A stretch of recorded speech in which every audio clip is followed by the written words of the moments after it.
দুর্ভাগ্যবান ব্যক্তি যাহারা, তাহারাই জাহান্নামে যাবে। যাহারা দুর্ভাগ্যবান ব্যক্তি তাহারাই জাহান্নামে যাবে। সাহাবায়ে কেরাম প্রশ্ন করলে, ইয়া রাসূলুল্লাহ, দুর্ভাগ্যবান ব্যক্তি কারা যারা জাহান্নামে যাবে? তখন রাসূল পাক সাল্লাল্লাহু আলাইহি সাল্লাম বলে, যাহারা রব্বুল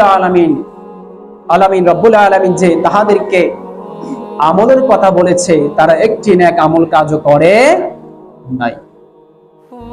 এমনও বান্দা আছে যে রাসূল পাক সাল্লাল্লাহু আলাইহি সাল্লাম বলে যে কোন আমলে করে নাই, আল্লাহ পাকের দেওয়া কোন আমলে সেই করে নাই, এবং কি এমন কোন গুনাহ বাদ নাই সে করে নাই, এমন কোন গুনাহ নেই যে সে করে নাই, সে কোন আমলও করে নাই, এমনকি যে এমন কোন গুনাহ বাদ নাই সে করে নাই।